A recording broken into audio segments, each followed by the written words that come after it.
J'avais aussi un sujet de prière en fait.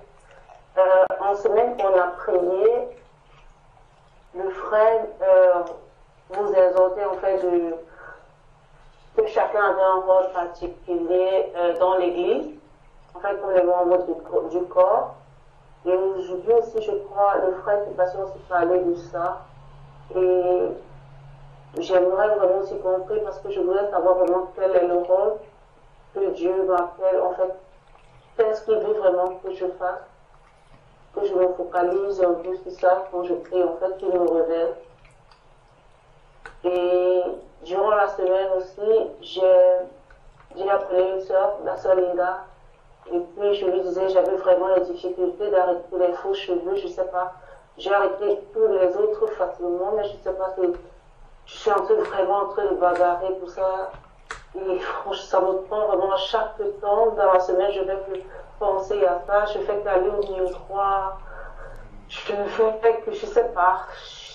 C'est vraiment, je sais pas. Parfois, quand je prends une décision, je la prends. Mais celle-ci, je sais pas. Je suis en train, chaque fois que je vais au miroir, je dis, oh Seigneur, accepte-moi apprends à m'accepter comme tu m'as créé. Et franchement, j'aime prendre les décisions, je n'aime pas revenir, j'ai pas envie de faire quelque chose juste parce que les autres le font. C'est clair et c'est dans la parole, je l'ai lu aussi. Mais je veux prendre une décision et être contente. Pour que j'ai pris une décision et c'est pour la vie. C'est comme ça. En fait, je sais pas, ça me paraît un peu si difficile. Amen. Amen. Amen.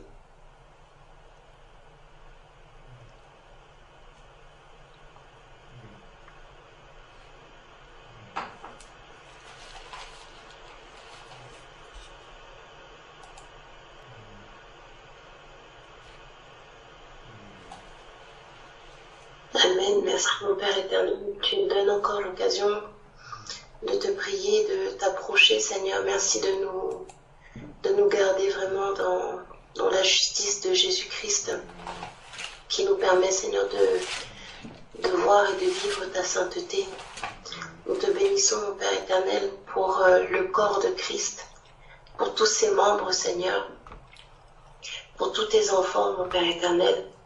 Nous te bénissons et nous te disons un grand merci, Seigneur, de nous avoir un jour rachetés, de nous avoir aimés, Seigneur, et de ce que tu nous sanctifies, de ce que tu nous purifies de toute iniquité, de ce que tu nous aides, Seigneur, à marcher dans ta volonté. Nous te prions, Seigneur, parce que tu as déposé en nous des dons, tu as déposé, Seigneur, en nous des qualités et des vertus, Seigneur, qui sont là pour t'honorer, pour te rendre gloire. Nous ne savons pas, Seigneur, tout ce que tu as mis en nous. Nous ne savons pas, Seigneur, de quoi tu nous as pourvus. Mais nous te prions, Seigneur, afin que tu nous le révèles. Que tu nous le révèles, Seigneur, en ton temps. Et que tu nous aides, Seigneur Dieu Tout-Puissant, à utiliser chacun des instruments que tu as déposés en nous pour servir, Seigneur, à ta majesté. Tu aides, Seigneur, mes frères et mes sœurs, à reconnaître qu'ils sont de toi un peu plus chaque jour, ainsi que moi, bien sûr, Seigneur, car tu n'oublies personne. Nous te remercions, Seigneur Dieu Tout-Puissant, pour tous ceux que tu as délivrés, Seigneur, de la main du malin, que tu as délivrés, Seigneur, de l'adversité, et qui pour un temps, Seigneur, sont tombés. Nous pensons bien fort, Seigneur, à Kevin qui n'est pas isolé. Rien n'est caché, Seigneur, devant toi. Quand bien même il est parti sur des routes peut-être obscures, nous avons la foi, Seigneur, que tu es là toujours à veiller sur lui, à veiller sur son âme, à lui faire du bien comme toujours, et que tu ne l'as pas lâché, tu ne l'as pas abandonné. Merci de ce que nous aurons prochainement de ces nouvelles qui vont encore réjouir notre cœur. Nous te bénissons, Seigneur, pour toutes les promesses que tu as pour nous encore dans ta parole, que tu vas nous permettre de comprendre et de saisir, Seigneur, par la foi. Merci, Seigneur, pour tous les enseignements que tu nous donnes, Seigneur, au travers de nos frères. Nous te prions, Seigneur, afin qu'il se garde pur, Seigneur, de tout péché, afin de pouvoir nous enseigner ta vérité, Seigneur, sans détour, sans maquillage, sans compromis, qu'il puisse vraiment être éclairé en tout temps, Seigneur, qu'il puisse être éclairé afin d'éclairer encore ce qui est en nous ténèbres, par ta parole, par ta lumière. Merci Seigneur Dieu Tout-Puissant pour tout ce que tu fais dans nos vies, pour le bon sommeil que tu as donné à ma sœur et que tu vas continuer de lui accorder, Seigneur, parce que tu es son repos. Tu es celui, Seigneur, qui redonne de la vigueur à nos os. Tu es celui qui nous restaure. Merci de ce que tu restaures complètement le sommeil de ma sœur, Seigneur, et que tu l'as bénie ainsi que son fils. Merci pour les prières de Daniel qui montent à toi, Seigneur, comme un parfum de bonne odeur, et que tu agrées, Seigneur. Tu le gardes, Seigneur, dans ta volonté. Tu le gardes, Seigneur, des mauvaises fréquentations, et tu le gardes, Seigneur, dans ton élection. Béni sois-tu, Seigneur, dans la vie de chacun de mes frères, de chacune de mes sœurs. Et souviens-toi, Seigneur, de ceux qui sont rétrogrades, dont on n'entend plus parler. Mais que toi, tu sais, Seigneur, où est-ce qu'ils en sont dans leur marche et comment tu vas les ramener à toi. Nous exaltons ton nom encore, Seigneur, et nous te bénissons pour tout ce que tu fais dans nos vies. Au nom de Jésus-Christ, nous avons prié. Amen. Amen. Amen.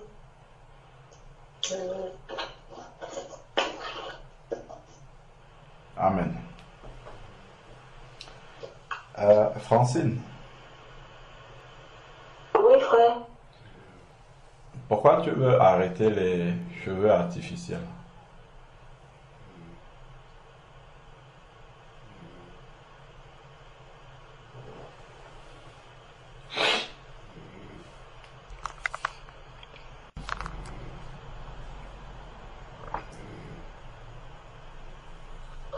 Quand je pensais, allô? Oui. Quand j'avais d'abord vu les témoignages et puis avant de me convertir, j'avais vu plusieurs témoignages, en fait, c'était un truc déjà. Et ça m'a fait tellement peur. Et j'ai dit, oh, c'est vrai, c'est moi à cause de mes cheveux, je peux aller en enfer. Ça m'a vraiment, vraiment fait peur. Et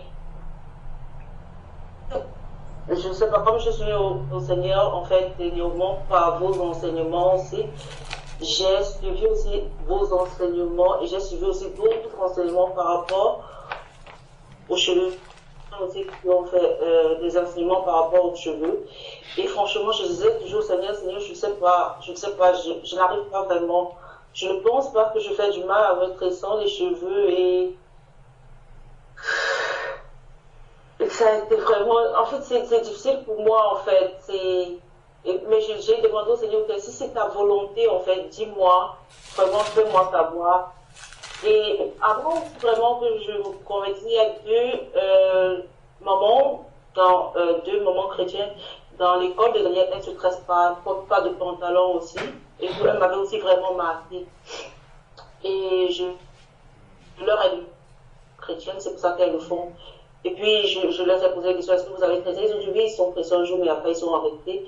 Et ça m'a plu de voir que toute la famille, tous les enfants et tout, étaient comme ça. Et puis, je me suis dit, mais pourquoi? Qu'est-ce qui me tient vraiment à ça? Peut-être parce que depuis, je fais tresse, je sais pas. Ça m'a un peu dérangé, en fait. J'ai dit, est-ce que c'est vraiment un appel de Dieu? C'est vrai, j'ai posé avec la sœur, et puis elle me demandait de prier, en fait. Il fallait que je prie, je demande aussi au Seigneur. Et j'ai commencé à prier avant-hier, mais chaque fois depuis, parce que en fait je suis allée me faire les cheveux avant-hier, j'allais mettre des tissages et puis j'ai refusé. Et j'ai une amie, c'est elle, en fait, on habite ensemble, c'est elle qui me fait les cheveux. Elle dit, mais pourquoi définitivement tu vas arrêter tout? Je te dis, tu sais, j'ai donné ma vie au Seigneur et je ne veux pas dire que m'a donné sa vie au Seigneur, je veux dire, j'ai dit, il y a des choses que tu ne peux pas comprendre. Là, bon, Elle a dit, d'accord, tu vas alors faire quoi? Je lui ai dit, mais moi, j'ai fait une coiffure. Quand j'ai parlé avec la sœur, bon, j'ai dit, ok, je vais faire une coiffure comme ça. Mais jusque-là, quand je rentrais, je n'étais pas satisfaite. Je me suis regardée au miroir. Je reviens, en fait, ça me fait que me tourmenter, en fait, me tourmenter depuis un certain temps, en fait, je sais pas. C'est la raison, j'ai dit, peut-être que c'est quelque chose que je dois enlever, en fait, que je dois pas discuter ici avec. Je sais pas. D'accord. Est-ce que tu peux ouvrir la Bible à côté du livre d'Apocalypse, 1 Jean, chapitre 4. 1 Jean, chapitre 4.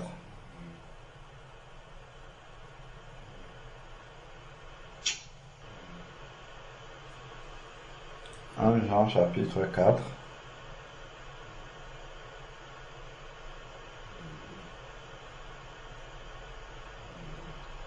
Tu as trouvé? J'y suis. Alors, 1 Jean, chapitre 4, est-ce que tu peux lire le verset 18?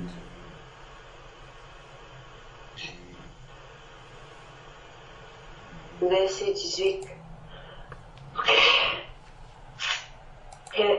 Uniquement le verset 18. Uniquement le verset 18, oui. D'accord. La crainte n'est pas dans l'amour, mais l'amour parfait bannit la crainte, car la crainte suppose un châtiment, et celui qui craint n'est pas parfait dans l'amour. Amen. Amen. Amen. Donc, si tu fais quelque chose parce que tu as vu des vidéos qui t'ont fait peur, ainsi de suite, ça, peu importe ce que tu vas faire, ça ne réjouit pas le cœur de Dieu.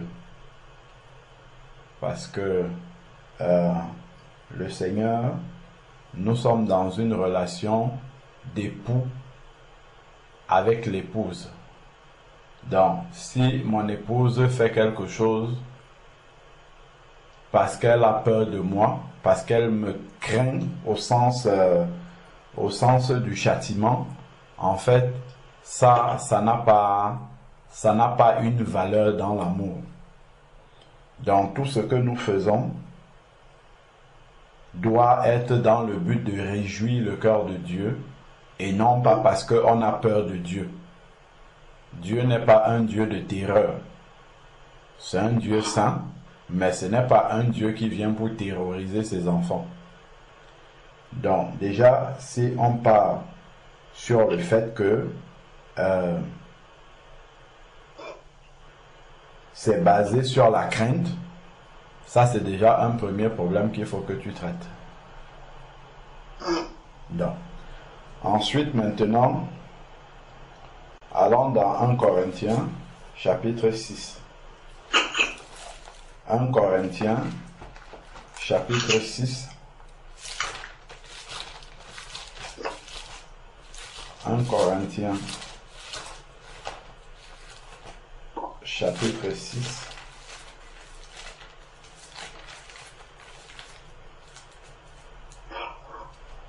Un Corinthiens, chapitre 6. Si tu peux lire le verset 19 à 20, s'il te plaît.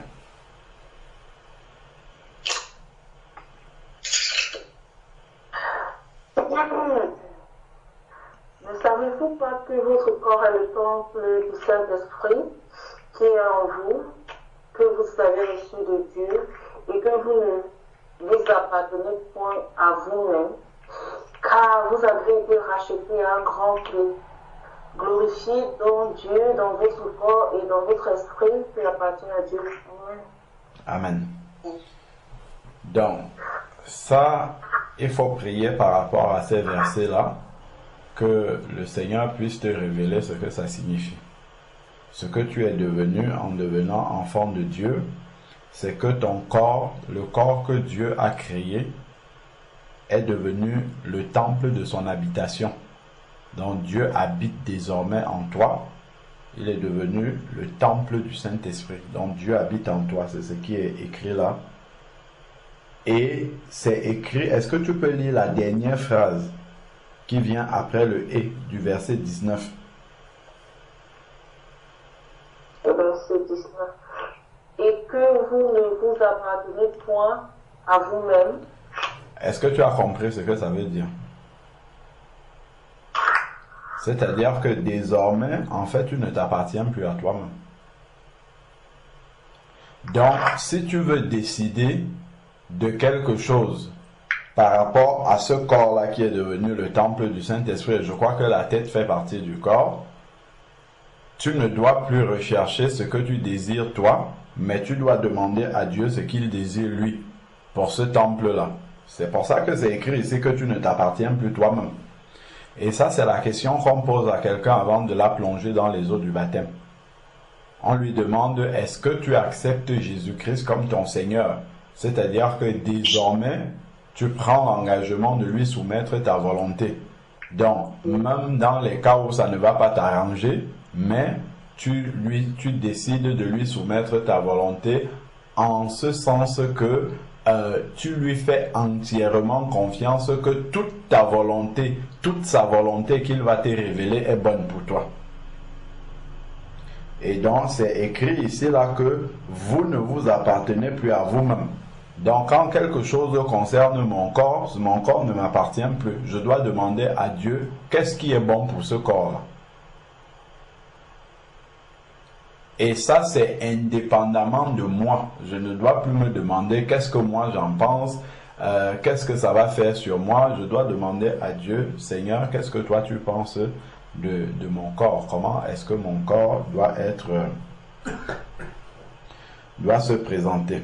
Ensuite, maintenant, au verset 20, il est écrit, « Car vous avez été rachetés à un grand prix, glorifiez donc Dieu dans votre corps et dans votre esprit qui appartiennent à Dieu. » Dans le verset redit encore que mon corps appartient à Dieu. Il ne m'appartient plus, il appartient à Dieu. Donc, il demande de glorifier le Seigneur dans mon corps. Donc, mon corps, dans tous les aspects de son être, doit glorifier Dieu. Donc, la question maintenant que tu peux te poser dans ton cas, est-ce que les cheveux artificiels glorifient Dieu? Donc, une réponse simple, bon. Si quelque chose glorifie Dieu, les cheveux, Dieu, c'est Dieu, Dieu nous a créés avec des cheveux. Si les cheveux artificiels glorifiaient Dieu, ben pourquoi il ne met pas ça depuis qu'il nous crée? Il nous crée directement avec ça.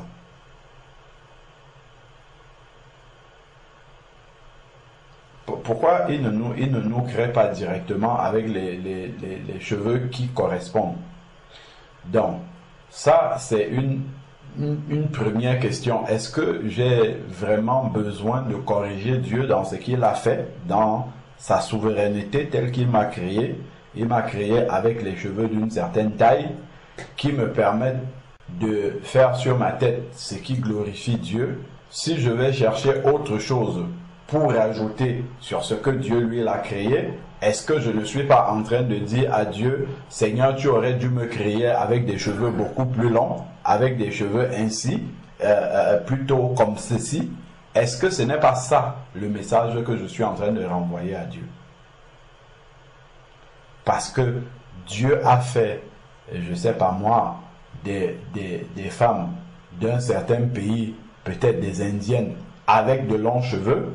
Il a fait les Africaines avec de moins longs cheveux. Il a fait, je ne sais pas moi, des Australiennes avec aussi une manière de cheveux d'être, ainsi de suite. Dieu a décidé tout cela dans sa souveraineté. Est-ce que je dois remettre en question la création de Dieu en la complétant, en disant Dieu, tu aurais dû me créer plutôt avec ceci ou avec cela? Ça, ce sont des questions que je dois me poser par rapport au fait qu'on me demande dans ce verset, le Seigneur, de glorifier Dieu dans mon corps, qui ne m'appartient plus, mais qui appartient à Dieu. Donc, je dois demander au Seigneur, est-ce que ça, c'est véritablement à ta gloire? Et il y a un point qui est important Allons dans Jean chapitre 2. Il y a quelque chose qui se passe là, dans Jean chapitre 2. Après, on va revenir dans Romains 12, verset 1. Jean chapitre 2. Jean 2.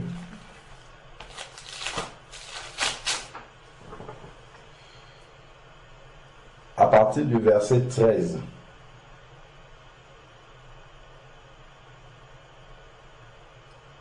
Si tu peux lire du verset 13 au verset 17, s'il te plaît, Francine. Jean 2, verset 13 à 17. C'est ça. Ok. La Pâque des Juifs était proche et Jésus monta à Jérusalem. Il trouva dans le temple les vendeurs de bœufs, de brebis, de pigeons et les changeurs assis. Ayant fait entrer avec des cordes, il les chassa tous du temple, ainsi que les brebis et les bœufs. Il dispersa la monnaie des changeurs et renversa les tables. Et il dit aux vendeurs de pigeons, ôtez cela d'ici, ne faites pas de la maison de mon père une maison de trafic. C'est d'ici que c'est souvent qu'il est écrit, le zèle de ta maison me dévore. Amen. Amen. Donc, ce passage-ci nous montre la réaction un peu, comment dire, où on voit Jésus qui est dans une sainte colère. Parce qu'il est arrivé et le temple qui était la maison de prière, c'était une maison pour glorifier Dieu. Donc quand les Juifs voulaient glorifier Dieu, ils allaient au temple.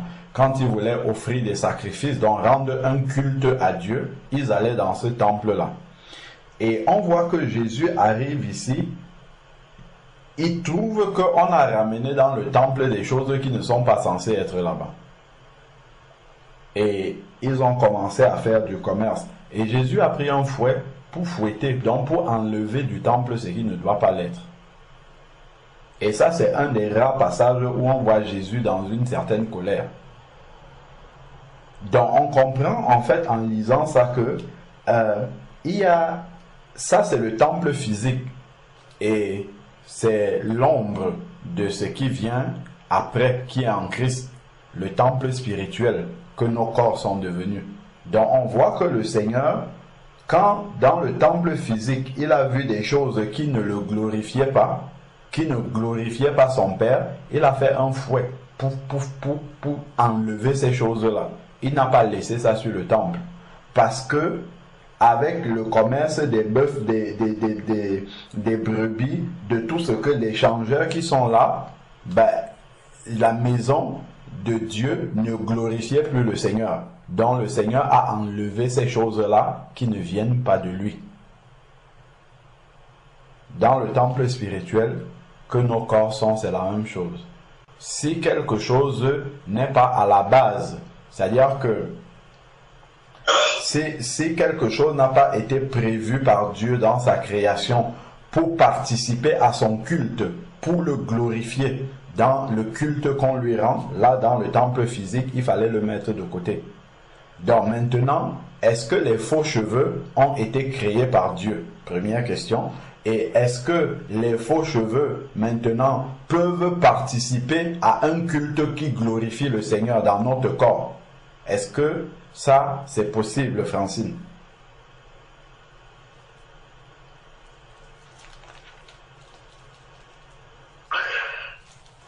Non. Pourquoi tu dis non? Ils sont déjà jugés. Comment? Nous sommes déjà jugés. Pourquoi tu te sens jugé? Il ne faut pas te sentir jugé. Nous sommes juste en train de lire la parole de Dieu. Parce que en fait, il faut...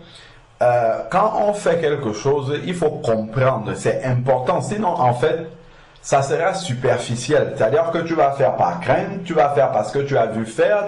Il faut vraiment comprendre la chose tout doucement dans la parole. Vraiment comprendre, se poser les questions, méditer là-dessus, prier pour que le Seigneur lui... Les versets que nous sommes en train de lire, tu as vu, pour l'instant là, on n'est pas en train de lire des versets sur les faux cheveux ou des choses comme ça. Nous sommes vraiment en train de méditer la parole de Dieu pour comprendre ce qu'il y a dedans. Et ensuite, on va arriver au point. Les faux cheveux, ça viendra après. Il faut comprendre d'où ça vient. Mon corps est le temple du Saint-Esprit. C'est un temple saint. C'est un temple de prière. Ça représente le temple qui était le lieu de prière. Le seul lieu. Parce que là où le Seigneur... On peut même aller plus loin. Quand le Seigneur, quand David a voulu construire le temple au Seigneur, le Seigneur n'a pas laissé que David construise le temple à n'importe quel endroit. C'était dans un lieu précis, au mont Moriah, comme le dit Genèse 22. C'est là où Dieu avait demandé à Abraham d'aller immoler Isaac. Et c'était là-bas que Dieu a demandé après à David d'aller construire le temple. Mais c'est Salomon finalement qui a construit le temple. Donc c'est là, Salomon a construit le temple à un endroit bien précis sur le mont Moriah que le Seigneur lui avait montré. Lieu où il avait demandé à Abraham d'aller immoler Isaac. Donc le temple n'était pas le fruit du hasard déjà dans le lieu où il se trouvait. Ensuite maintenant il faut avoir une compréhension aussi de ce que représentait le temple pour les Juifs. C'est-à-dire que Dieu avait décidé de n'agréer de sacrifices offerts par les Juifs que si c'était fait au temple à Jérusalem. C'est pour ça qu'aujourd'hui, les Juifs, bien qu'ils ne croient pas, comme ils ne croient pas au Messie, donc eux, le temple spirituel, ils ne le connaissent pas. Ils connaissent toujours le temple physique. Mais partout dans le monde entier, là où tu es en Angleterre, là-bas, il y a des synagogues. Mais jamais tu n'as entendu qu'on a égorgé les animaux là-bas. Parce que dans les synagogues, on ne peut pas offrir de sacrifice à Dieu. Dieu ne va pas agréer ça. Donc les Juifs étaient obligés de partir à Jérusalem dans ce temple-là précisément pour offrir les sacrifices à Dieu. Et ce n'était que lorsque les sacrifices étaient offerts dans le temple que Dieu agréait cela. Lorsque les sacrifices étaient offerts au temple, là Dieu les agréait. Donc on imagine la sainteté qui devait être dans ce temple-là, pour que seul à cet endroit-là, Dieu puisse agréer des sacrifices. Donc voilà pourquoi quand Jésus arrive, il voit que sa maison a été, la maison de prière, a été transformée un peu en maison de commerce. Le Seigneur va enlever tout ce qui ne fait pas partie de ce qui est prévu pour lui rendre un culte. Prends 1 Jean, là où on était dans 1 Jean toujours.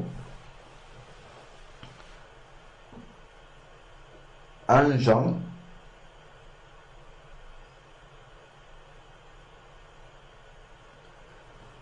Jean chapitre 1.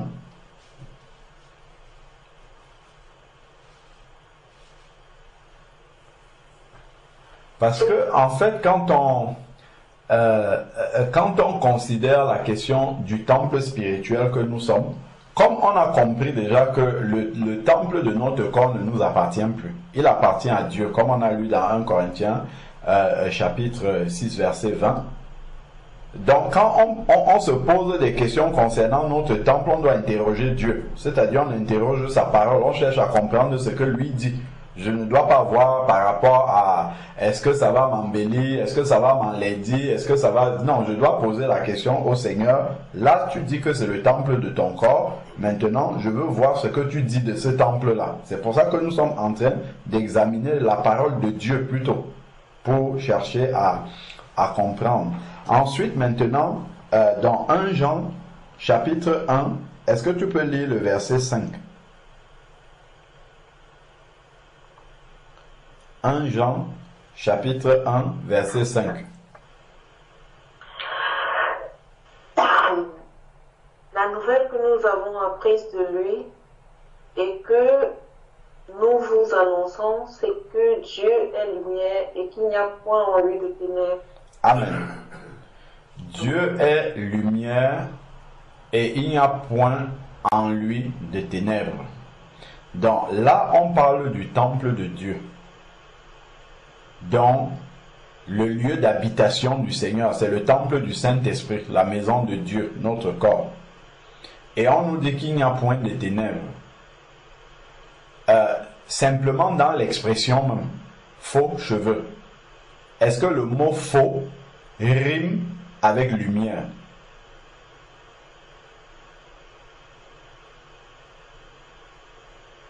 Entre lumière, on a deux mots là dans le verset. On a lumière et on a ténèbres. Quand je prends faux cheveux, je prends juste le mot faux. Ça rime plus avec lumière ou avec ténèbres, d'après toi? My God. Ténèbres. Ah, tu vois? Pourquoi? Parce que c'est quelque chose qui est étranger à l'origine de ce que Dieu lui l'a créé. C'est un feu étranger en fait qui est ramené dans le temple du Seigneur. Est-ce que tu comprends, ma soeur? Oui, mon frère. C'est un feu étranger qui est ramené dans le temple de Dieu. Faux cheveux, c'est un feu étranger qui est ramené dans le temple du Seigneur. Bon. Allons un peu dans 1 Corinthiens chapitre 11, qui parle justement du port du voile par la femme. Il y a aussi quelque chose d'important là-dessus. 1 Corinthiens chapitre 11.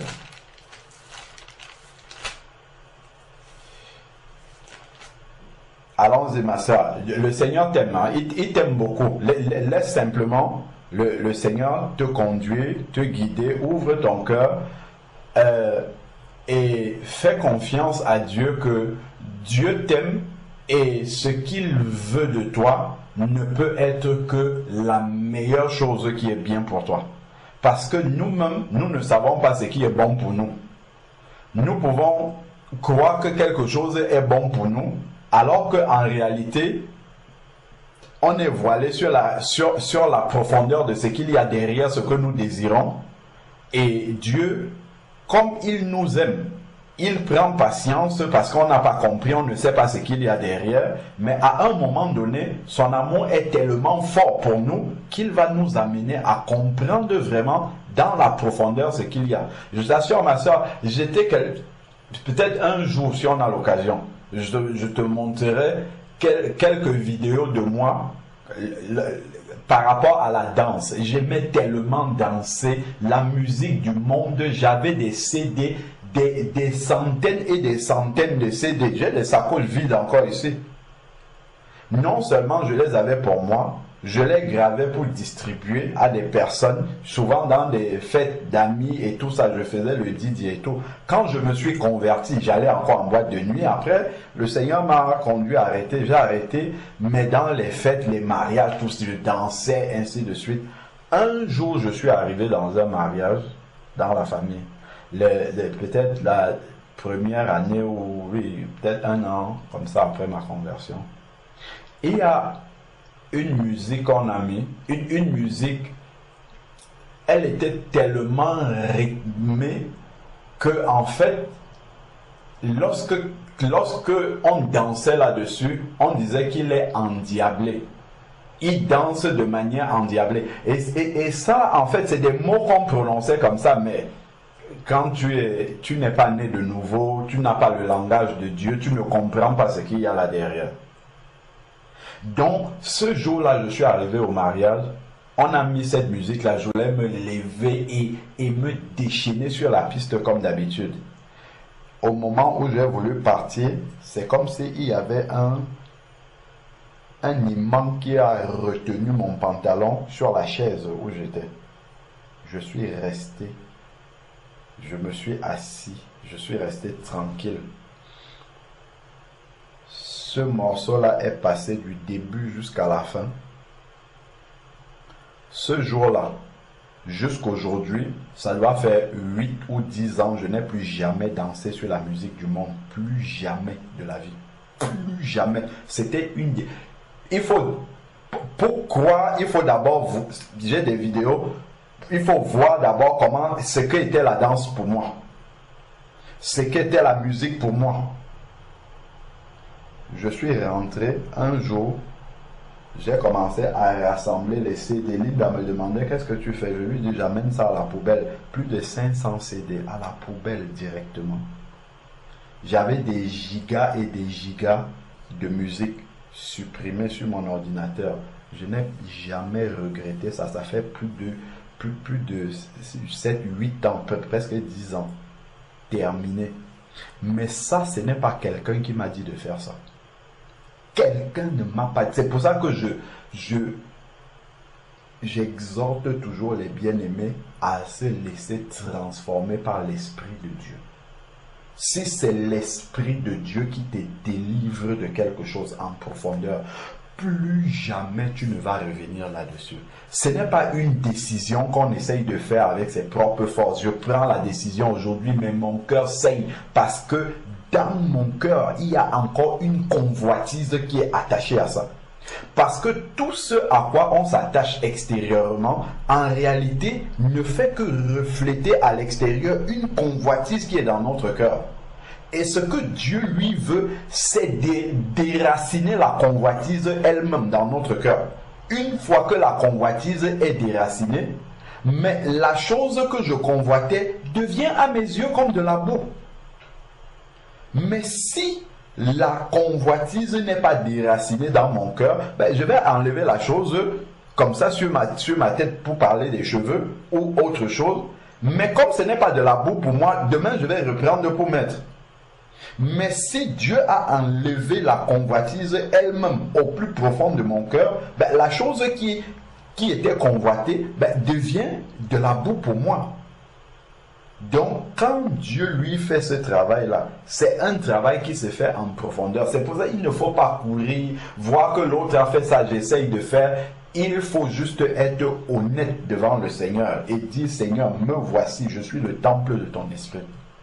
Viens maintenant avec ton Saint-Esprit et commence comme Jésus a pris le fouet là. Commence à fouetter dans ce temple-ci tout ce qui est brebis, tout ce qui est table de changeur dans mon corps, tout ce qui est bœuf là et tout ça. Fouette ça avec ton fouet et que ça parte. Afin que la maison, le temple, l'édifice que je suis devenu soit vraiment un temple saint de prière. Que le zèle de ta maison qui est mon corps là te dévore, comme c'était écrit là dans le verset. C'est ça qui doit être ma prière. 1 Corinthiens chapitre 11. 1 Corinthiens chapitre 11. Si nous prenons, est-ce que tu peux lire le verset 14 au verset 15? S'il te plaît.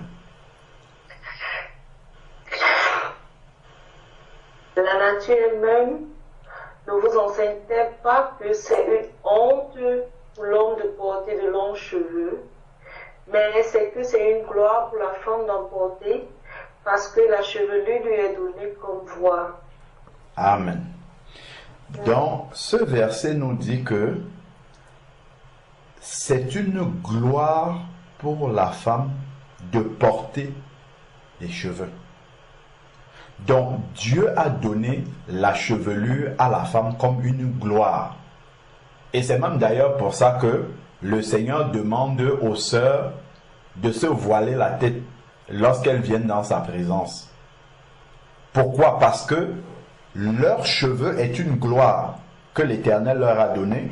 Et il faudrait donc que les sœurs couvrent la gloire humaine que Dieu leur a donnée, afin que dans la présence de Dieu, qu'il y ait une seule gloire qu'on voit et que ça soit la gloire de Dieu seule qu'on voit, qu'on ne voit pas une gloire humaine. Parce qu'une sœur qui laisse ses cheveux découverts, en fait, est en train de présenter une autre gloire également, qui est la gloire que Dieu a donnée lui-même aux sœurs, le fait de porter de longs cheveux.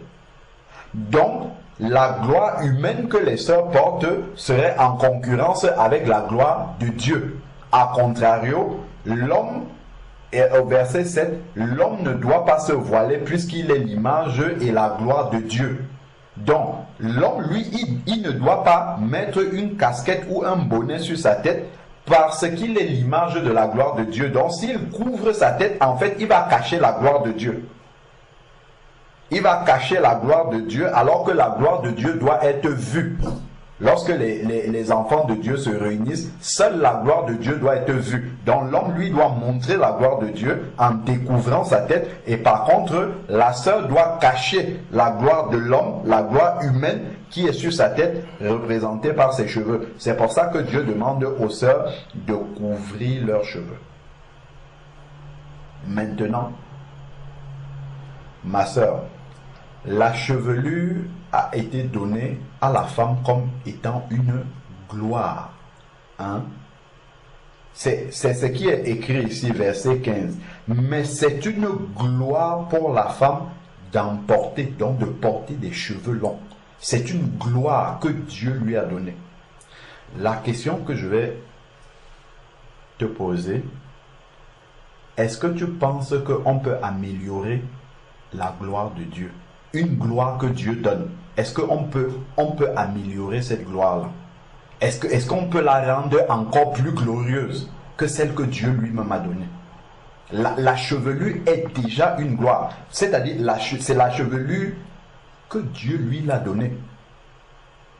Donc, allez prendre autre chose pour venir rajouter à la gloire que Dieu t'a déjà donnée.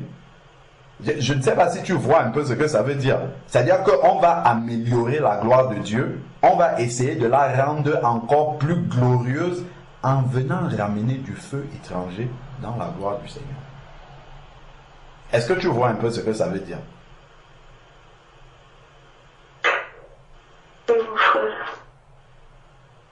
La chevelure est déjà telle que Dieu l'a donnée, c'est une gloire. En fait, je comprends. C'est que beaucoup de sœurs ne sont pas enseignées. Parfois, on va dire, enlever les faux cheveux, enlever les mèches, mais on ne prend pas le temps comme nous sommes en train de prendre là pour comprendre vraiment qu'est-ce qu'il y a derrière. Parce que ça, ce sont des feux étrangers, mais on va dire j'étais ceci, on ne comprend pas vraiment qu'est-ce qu'il y a derrière. Là, en fait, c'est directement la gloire de l'Éternel. Là, la chevelure, là, on touche à la gloire que Dieu lui-même, quand il t'a créé, il a dit, voici ma fille Francine, je vais lui donner une gloire, un embellissement, au travers de ses cheveux, et il te les a donnés. Et il sait pourquoi il a fait les Indiennes avec une gloire qui arrive jusqu'ici là, au niveau de la hanche. Il a fait les autres avec une gloire qui se limite au niveau du cou. Il a fait ainsi de suite. Pour nous comme ça, il a fait à un moment donné, il a enlevé même le peu de cheveux qu'il avait. C'est Dieu qui décide de cela. Donc la chevelure a été donnée comme une gloire à la femme et je ne vois pas ce qu'on peut compléter encore à la gloire de Dieu. Et même aller prendre du feu étranger pour rajouter à ce qui est déjà glorieux, ce que Dieu lui l'a déjà défini comme étant glorieux. La chevelure qu'il t'a donnée, c'est déjà une gloire. Donc si tu pars prendre autre chose que Dieu lui ne t'a pas donné, les faux cheveux là vont venir gâter même la gloire de Dieu qui t'avait. En fait, ça va venir faire un mélange. Si on prend ce qui est de la gloire de Dieu et on ramène les choses des hommes dans la gloire de Dieu, immédiatement, spirituellement, il y a quelque chose qui est cassé. Et le diable, il sait ces choses-là. Ça, ce sont des réalités que le diable sait. Le diable sait ce que nous sommes en train de dire là, il connaît ces choses-là. C'est pour ça qu'il va aveugler. Il va aveugler par la convoitise qu'il va mettre dans le cœur. N'oublions pas, si on a même un peu de temps, on peut aller voir ça. Le diable, allons voir ça, c'est mieux. Allons dans Ézéchiel, chapitre 28, si je ne me trompe pas. Il y a quelque chose avec lequel le diable travaille beaucoup, et c'est parce qu'il a connu cela. Il a connu cela quand il était encore dans la position que Dieu lui avait donnée au ciel. Je crois c'est Ézéchiel chapitre 28, si je ne me trompe pas. Alors, Ézéchiel chapitre 28, à partir du verset 12. Ézéchiel chapitre 28, à partir du verset 12. Ézéchiel. Attends, je vais le dire. C'est juste une parenthèse que je veux expliquer par rapport au diable. Quand je dis que le diable, il connaît ces choses-là, c'est vraiment pour qu'on puisse voir cela dans la parole du Seigneur. Dans Ézéchiel chapitre 28 au verset 12, il est écrit, « Fils de l'homme, entonne une complainte sur le roi de Tyr. » C'est une image en fait du diable qui a été donnée, on le comprend dans la suite. « Tu lui diras, ainsi parle le Seigneur l'Éternel, tu mettras le sceau à la perfection. Tu étais plein de sagesse, parfait en beauté. » Voici une identité du diable. Le diable était parfait en beauté. Tu étais en Éden, jardin de Dieu. Le diable était en Éden. Tu étais couvert de toute espèce de pierres précieuses. C'est pour ça que tout ce qui est luxe et tout ça, le diable est friand. Il trompe les hommes avec le luxe, avec ce qui est précieux, ce qui est luxueux. Regardons ce qu'il a dit à Jésus dans le désert. Quand il est venu tenter Jésus, il dit, voilà les royaumes de la terre, prosterne-toi et adore-moi, je te donne tout ça. Donc il vient tenter avec le luxe, il vient tenter avec les honneurs, la puissance. Regardons toutes les publicités qui passent là. On va toujours prendre une femme et on va la dénuder, ainsi de suite. Tout ça, c'est le diable. Il essaye de séduire par la beauté. Parce que lui-même, il avait une beauté parfaite. C'est comme ça qu'il a été créé par Dieu. Et c'est cette caractéristique qu'il avait de Dieu qu'il va pervertir maintenant pour amener les gens à leur perte. Les faux cheveux, à quoi ça sert? Ça sert à améliorer la beauté que les yeux charnels voient. Mais que Dieu, si... Gardons encore un doigt dessus. Gardons un doigt dessus. On va aller voir autre chose ailleurs. Après, on va revenir dessus. Donc, le diable veut nous amener à la beauté charnelle que nos yeux humains, nos yeux de la chair voient. C'est ce que les faux cheveux vont amener, la beauté là. Allons maintenant dans Apocalypse chapitre 3. Écrit à l'ange de l'église de Laodicée. Il y a quelque chose que le Seigneur dit ici. Apocalypse chapitre 3. Le diable, il profite simplement de notre ignorance. Il profite de notre ignorance, il profite de notre légèreté sur les sujets. Quand on ne creuse pas, on ne va pas en profondeur, il en profite et oh non, ça c'est pas grave, vas-y mélange, prends ça, Dieu ne tient pas compte de ça, ainsi de suite.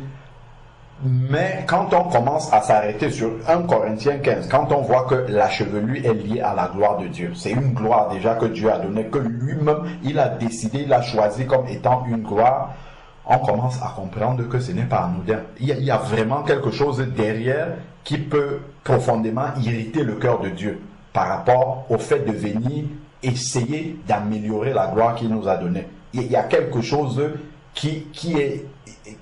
Dieu va tolérer quand on est ignorant. Mais quand on a compris, ça frôle l'irrespect de la gloire du Seigneur. Quand on vient essayer de changer ça. Donc, Apocalypse chapitre 3. Apocalypse chapitre 3, verset 14.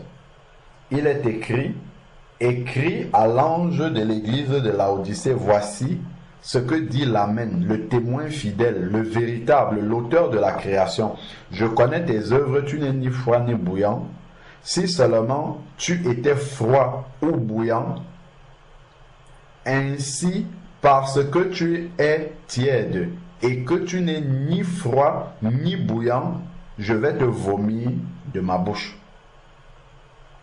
Parce que tu dis, je suis riche, je me suis enrichi et je n'ai besoin de rien, et parce que tu ne sais pas que tu es malheureux, misérable, pauvre et aveugle, nu. Je te conseille d'acheter chez moi de l'or éprouvé par le feu, afin que tu deviennes riche et des vêtements blancs. Afin que tu deviennes riche et des vêtements blancs, afin que tu sois vêtu et que la honte de ta nudité ne paraisse pas. Voilà la partie qui nous intéresse. Et un colis pour oindre tes yeux afin que tu vois. Et ça, c'est le problème que nous avons. Le colis dont il parle, c'est que nos yeux s'ouvrent sur la parole, afin que nous voyions les choses comme Dieu voit. Donc le diable, il va nous aveugler avec des cheveux supplémentaires, avec des cheveux artificiels et tout, et pour nous amener à améliorer la beauté physique que nous voyons avec nos yeux charnels. Or, si on prend le colis, comme nous sommes en train de faire, ce que nous faisons, c'est que nous mettons le colis du Seigneur dans nos yeux pour que le Seigneur il nettoie nos yeux pour que nous voyons comme lui voit les choses. Dieu, lui, l'appelle la chevelure de la femme, c'est une gloire. Et quand je comprends que la gloire du Seigneur, il y a juste à glorifier Dieu pour cette gloire-là qu'il m'a donnée. Je n'ai pas à essayer de toucher ou de changer la gloire du Seigneur. Le colis, le Seigneur demande de mettre le colis dans nos yeux. Acheter de lui le colis, c'est aller dans la parole pour que cette parole-là nous ouvre les yeux afin que nous voyons comme Dieu voit les choses. Afin que nous apprenons à comprendre les choses comme Dieu les comprend. Et non simplement comment nos yeux voient cela. Ah, c'est beau, mon cœur est satisfait par rapport à ça, et ça s'arrête. Ça, c'est lorsque le diable, il veut nous tromper. Retournons dans Ézéchiel. Donc, on comprend que le diable, la question de la beauté, comme il avait cette beauté-là depuis sa création, il va beaucoup s'en servir pour pouvoir amener à la chute des hommes. C'est ici. Donc tu étais en Éden. Nous sommes dans Ézéchiel chapitre 28 verset 13. Tu étais en Éden, jardin de Dieu. Tu étais couvert de toute espèce de pierres précieuses, de sardoine, de topaz. Ça, ce sont vraiment des pierres extraordinairement précieuses, de diamants, de chrysolites, d'onyx, de jaspe, de saphir, d'escarboucle, émeraude, or, tambourin et flûte étaient à ton service. Aïe. Tambourin et flûte étaient à ton service. Le diable était si on peut dire, le chef de la louange céleste. Il était le maître de la louange céleste de Dieu. Voilà pourquoi il va détourner la louange maintenant, afin que la louange des hommes, Dieu lui a créé le chant, la musique pour l'adorer. Le diable va pervertir la musique maintenant, afin que la musique soit pour le glorifier. Voilà pourquoi même la louange chrétienne, on va maintenant mélanger la louange chrétienne. Au lieu que ça soit la mélodie qui glorifie Dieu, on va vous parler du rap chrétien, le R&B chrétien, on va mettre les paroles de Dieu dessus, mais en dessous, ce sont des mélodies paganisées totalement. Ça, c'est le travail du diable. Il pervertit afin que ça le glorifie lui. La musique du monde qui est là, en fait, en réalité, c'est un culte d'adoration à Satan. C'est comme il pervertit ces choses-là. Il pervertit la musique qui était réservée à Dieu. Ça, c'est ce que le Seigneur m'a enseigné quand il m'a délivré de la musique, parce que j'étais un esclave de cela. C'est là où il m'a ouvert les yeux que, en fait, en réalité, quand les gens sont en train de danser sur la musique du monde, ils sont en train de rendre un culte d'adoration à Satan. Parce que cette musique-là, dès qu'elle ne glorifie pas Dieu, elle glorifie Satan automatiquement. Il n'y a pas de milieu entre les deux. si l'inspiration de cette musique-là n'était pas pour rendre un culte à Dieu, automatiquement ça lui rend un culte à lui, Satan. Et lui, depuis le ciel, la louange, il la connaît. La musique, il la connaît bien.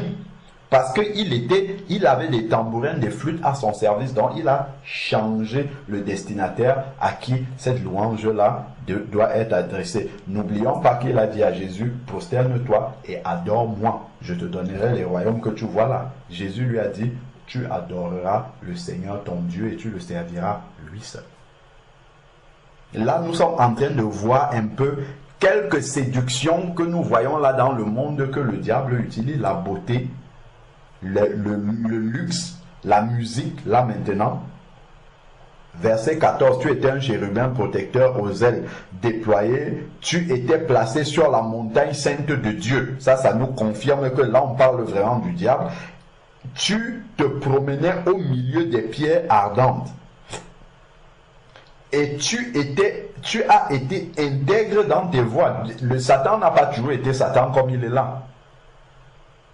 Lucifer, il a été intègre à un moment donné, au début, parce que Dieu l'a créé parfait, quasiment parfait. Il était intègre, mais Dieu l'a créé libre quand même. Et qu'est-ce qui lui est arrivé? Depuis le jour où tu fus créé, jusqu'à celui où l'injustice a été trouvée chez toi, jusqu'au jour où il a péché, le péché d'orgueil, où il a voulu maintenant se comparer à Dieu. Par l'importance de ton commerce, tu as été rempli de violence et tu as péché. Je t'exclus de la montagne de Dieu et je te fais disparaître, chérubin protecteur. Ça, c'est la chute de Satan. Je te fais disparaître, chérubin protecteur, du milieu des pierres ardentes. Ton cœur est devenu arrogant à cause de quoi? De la beauté. La beauté a été la pierre d'achoppement, une des pierres d'achoppement qui a fait tomber Satan. Donc il va utiliser maintenant la beauté pour nous faire tomber aussi, pour nous faire nous rebeller contre Dieu avec notre ignorance. Par notre ignorance, il va nous faire nous rebeller aussi contre Dieu à cause de la beauté. Ce qu'il a fait tomber, il va utiliser la même chose pour nous faire tomber. Séduction de Satan. C'est important d'aller dans la parole, de creuser et de voir comment ces sujets qu'on peut juger un peu superficiels, là, c'est bien d'aller dans le détail, bien voir, arriver à disséquer et trouver là où est la séduction de Satan. Et dire non, Satan, là, j'ai compris. J'ai compris, tu ne mourras plus là. Je suis l'enfant de l'Éternel. La gloire que Dieu m'a donnée sur les cheveux, sur la tête, j'accepte cette gloire-là parce que je sais qu'elle est parfaite. Les cheveux avec lesquels je suis sorti du ventre de ma mère, je ne les ai pas choisis. C'est Dieu qui les a choisis pour moi. La Bible nous dit, il y a un verset qui dit que les cheveux de notre tête sont comptés.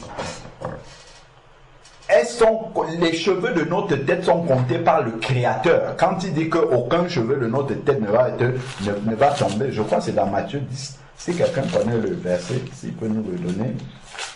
Je crois que c'est dans Matthieu 10, si je ne me trompe pas. Quand il parle aux disciples, il dit qu'il va nous protéger. Mais si quelqu'un peut trouver le verset pour nous gagner du temps, là où il dit que même les cheveux de nos têtes sont comptés. Les persécutions, voici, je vous envoie, gardez-vous. Alors.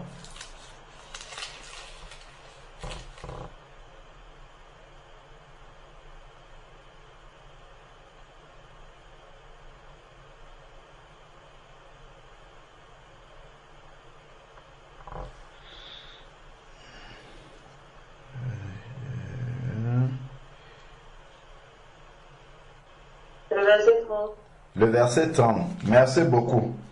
Alors, le verset 30 dit, et même, ma Bible est déchirée à ce niveau-là. Est-ce que quelqu'un peut lire pour moi? Même les cheveux de votre tête sont comptés. Comment est-ce que les cheveux de notre tête peuvent être comptés par le Seigneur? Parce que c'est lui qui les a créés. Si maintenant je pars prendre d'autres cheveux que Dieu n'a pas comptés, que Dieu n'a pas créé autant pour moi, est-ce que les cheveux de ma tête seront encore comptés au nombre que Dieu lui l'a posé sur ma tête? Le nombre que lui connaît, c'est ce que lui l'a donné. C'est ce que lui l'a créé. C'est ça le nombre de cheveux là. Lui, il a compté le nombre qu'il a donné. Mais nous sommes venus rajouter d'autres choses qu'il n'a. Il a dit le nombre de nos cheveux sont comptés. Notre protection est basée sur le fait que le nombre de nos cheveux sont comptés. Donc nous, on va mettre des rajouts que Dieu n'a pas comptés là au début. Ces versets-ci ne sont plus vrais pour nous.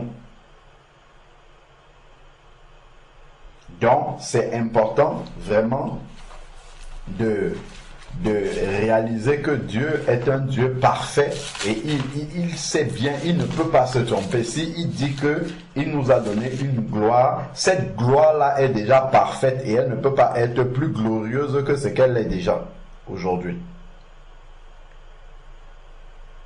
Donc, pour finir, Ézéchiel 28 au verset 17, il avait dit: ton cœur est devenu arrogant à cause de ta beauté. Tu as corrompu ta sagesse par ta splendeur.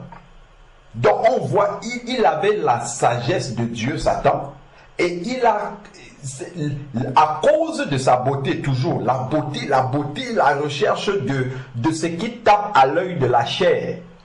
C'est ça, la beauté, c'est ce qui séduit l'œil. L'œil de la chair voit la beauté, gardons un doigt dessus. Gardons encore un doigt dessus, il y a un autre verset qui me vient, toujours par rapport à ça. Allons voir maintenant dans Ésaïe chapitre 53. Allons voir le modèle. Le modèle qui est Jésus-Christ, à contrario de celui que nous venons de voir là-bas, qui est Satan. Prenons Ésaïe chapitre 53. À partir du verset 1. Qui a cru à ce qui nous était annoncé? À qui le bras de l'Éternel s'est-il révélé? Il s'est élevé devant lui comme un rejeton, comme une racine qui sort d'une terre assoiffée. Il n'avait ni apparence. Donc là, on nous parle de Jésus-Christ. Donc il n'avait ni apparence ni éclat pour que nous le regardions. Et son aspect n'avait rien pour nous attirer. Et le diable, lui, c'est exactement le contraire qu'il va nous pousser à avoir. Avoir toujours des choses qui vont attirer le regard des autres. Le regard de compliment des autres. La beauté est quelque chose qui attire l'œil. Mais ici, là, le modèle Jésus-Christ on nous dit ici, là, que lui, il n'avait rien pour attirer les regards. Donc, il était dans la modestie, dans la sobriété. Il n'avait ni apparence ni éclat pour que nous le regardions. Et son aspect n'avait rien pour nous attirer. Méprisé, abandonné des hommes de douleur, habitués à la souffrance, semblable à celui qui l'on se voile la face, il était méprisé, ainsi de suite, et l'on ne l'avait pas considéré. Donc ça, c'est le modèle de Jésus-Christ, à contrario de Ézéchiel 28, où on nous parle de Satan, dont la sagesse a été corrompue par la splendeur, par la beauté. Et le Seigneur dit, nous finissons Ézéchiel 28, verset 17, je te jette par terre, je te livre en spectacle au roi. Et après, il y a la sentence de Satan. Donc, jusqu'ici, nous comprenons vraiment comment est-ce que Dieu, lui, il a créé la chevelure de la femme et il le lui a donné comme une gloire.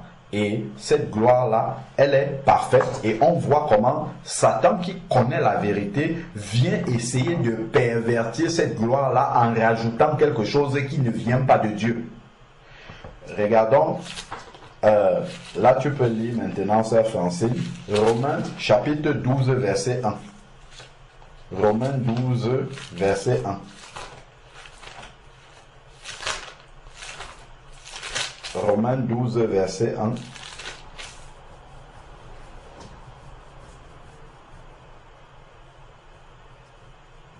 Je vous exhorte donc, frères, par les compassions de Dieu, à offrir vos corps comme un sacrifice vivant, saint, agréable à Dieu, ce qui sera de votre part un culte raisonnable.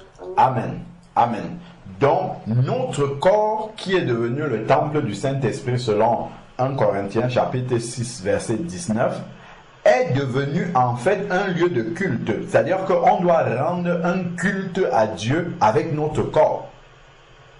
Sachant que la chevelure est une gloire, en fait, dont nous rendons culte avec notre corps, dans cette gloire-là que Dieu a donnée pour les femmes. Et donc, nous ne devons pas venir dans le culte que nous rendons à Dieu avec un feu étranger. Prenons Lévitique chapitre 10. Un feu étranger, c'est ce que Dieu, lui, n'a pas créé. Lévitique chapitre 10. Si tu peux lire du verset 1 au verset 3. S'il te plaît, Lévitique chapitre 10, verset 1 au verset 3.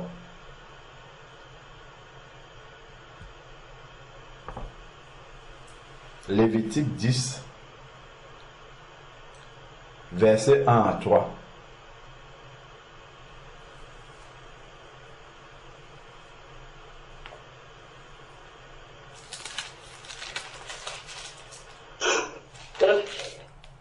Les fils d'Aaron, Nadab et Abihu, prirent chacun un brasier, ils mirent du feu et posaient du parfum. Dessus, ils portaient devant l'Éternel du feu étranger, ce qu'il ne leur avait point ordonné. Alors le feu sortit du devant de l'Éternel et les consuma. Ils moururent devant l'Éternel. Moïse dit à Aaron, c'est ce que l'Éternel a déclaré lorsqu'il a dit, je serai sanctifié par ceux qui s'approchent de moi et je serai glorifié en présence de tout le peuple. Aaron garda le silence. Amen. Donc ici, ce passage-ci montre comment Dieu agissait dans l'Ancien Testament lorsque un feu étranger était amené dans sa présence, était amené dans sa louange.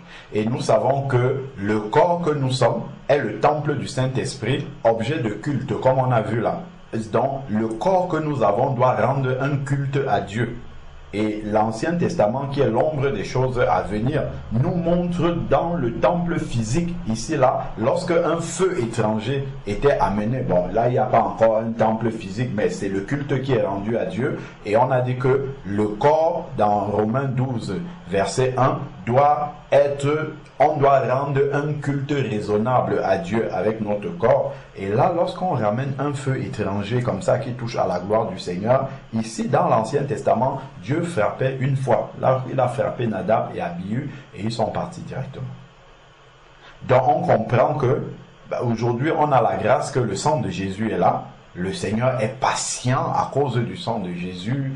Il est patient parce qu'on n'a pas encore compris les choses, parce qu'on a besoin du collier pour que le collier vienne dans nos yeux, pour que nous comprenions davantage les choses. Mais spirituellement, lorsque on ouvre les yeux, on comprend vraiment que ce sont des choses assez graves, assez profondes. Là, quand on essaye de toucher à la gloire de Dieu, et là on essaye de transformer.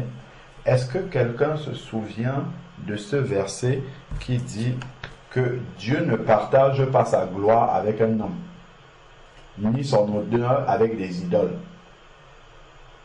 On va lire ce verset-là aussi.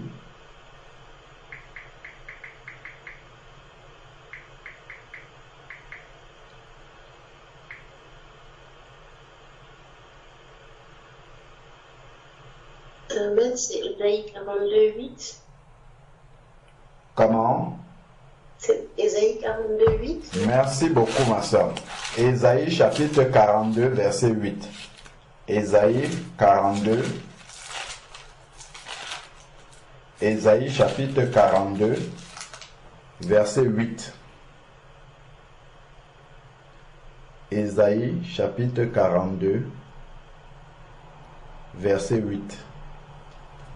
Je suis l'Éternel, c'est là mon nom, et je ne donnerai pas ma gloire à un autre, ni mon honneur aux idoles, aux statues. Donc, si l'Éternel donne une portion de sa gloire à une femme, par exemple, par la chevelure, puisqu'il a dit c'est une gloire pour la femme d'emporter, c'est une gloire humaine, hein, mais c'est une portion, puisqu'il n'y a que Dieu qui a la gloire. Donc c'est une portion de sa gloire qu'il accepte de donner à une femme, mais cette portion de sa gloire-là, Dieu ne va pas essayer de partager ça avec les humains, c'est ce qui est écrit, avec les humains, avec les hommes, parce que la fausse chevelure, en fait, est une fabrication humaine qui va venir se mélanger à la gloire que Dieu lui l'a donnée. Et Dieu dit que lui, il ne fait pas ce partage-là. Il ne fait pas ce mélange-là avec les hommes. Si les hommes viennent toucher à la gloire de Dieu, ça, ce n'est plus la gloire du Seigneur. Lui, il n'est plus là-dedans. Donc, il dit qu'il ne partage pas sa gloire avec un autre. Donc, si Dieu t'a donné une portion de sa gloire sur tes cheveux, il faut garder la gloire de Dieu telle qu'elle est, telle qu'il te l'a donnée, pour qu'elle reste la gloire de Dieu. Si tu viens rajouter maintenant un truc humain sur la gloire de Dieu, Dieu, lui, il ne partage pas cette gloire-là. Donc, en fait, en réalité, nous perdons la gloire que Dieu nous a donnée. C'est ce qu'il est en train de nous dire ici. Il ne partage pas sa gloire avec les hommes. Dans la fabrication humaine qui vient par le rajout des faux cheveux que nous venons mettre aux cheveux que Dieu lui l'a donné, à ce moment-là, la chevelure n'est plus une gloire pour nous. La chevelure que Dieu avait donnée, parce qu'elle a été corrompue par le mélange de la création humaine, par le mélange de ce que l'humain lui l'a créé. L'humain est imparfait. Parce que les faux cheveux, ma soeur, les faux cheveux, qui les choisit? Quand tu vas les faux cheveux, comment est-ce que ça arrive sur ta tête? Tu te déplaces quelque part avec ton propre discernement humain, avec ta propre sagesse humaine, avec ta propre jugeote humaine, avec ton propre tes propres critères humains, avec ton propre jugement humain, tu choisis des faux cheveux en particulier. Donc, l'humain a déjà participé non seulement au choix, et ensuite tu mets ça sur la gloire de l'Éternel. Alors que lorsque tu es né du ventre de ta mère, même ta mère qui t'a mis au monde n'a pas choisi les cheveux qui sont sur ta tête. Elle n'a pas choisi que tes cheveux soient noirs. Tu peux être né d'une maman noire, d'un papa noir, Dieu décide de te donner les cheveux roux. Ça, c'est Dieu qui décide. Et ça montre vraiment que c'est la gloire de Dieu, parce que c'est une création divine de bout en bout. Moi, je n'ai jamais appris qu'on a traité les cheveux d'un bébé étant encore dans le ventre de sa mère. Non, jamais. Ça montre vraiment que c'est une création de Dieu de bout en bout. C'est pour cette raison-là que c'est la gloire de Dieu. Parce qu'il n'y a que Dieu lui-même qui a opéré pour créer ces cheveux naturels avec lesquels nous sommes venus. C'est Dieu qui a créé ça de bout en bout. Et il n'y a pas l'intervention humaine là-dessus. Pourtant, ce qui est faux là, ce qui est rajout, c'est nous-mêmes qui allons chercher cela et qui venons mettre ça sur nous. En plus, je ne rentre même pas dans les considérations de savoir d'où est la provenance de ce que nous venons rajouter là. Je ne sais pas avec quoi on a fabriqué, c'est venu de qui, ainsi de suite, et je prends ça, je mets ça sur moi, je dors avec, et je couvre ma tête pour prier avec des choses qui viennent d'une origine dont je ne connais pas.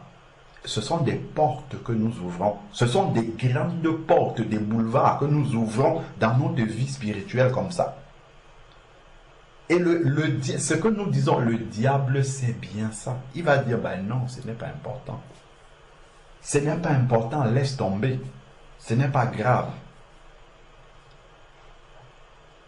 Parce qu'il veut que nos yeux restent fermés et qu'on n'ait pas le colis de l'Éternel pour voir comme Dieu voit. Finissons maintenant. Prenons le psaume chapitre 39. On va finir là-dessus. Le psaume chapitre 39. Donc je vais te laisser finir, ma soeur. Psaume chapitre 39.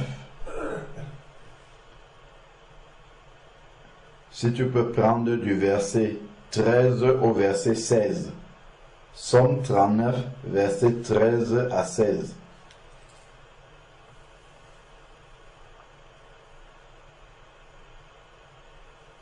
Psaume 39, verset 13 à 16.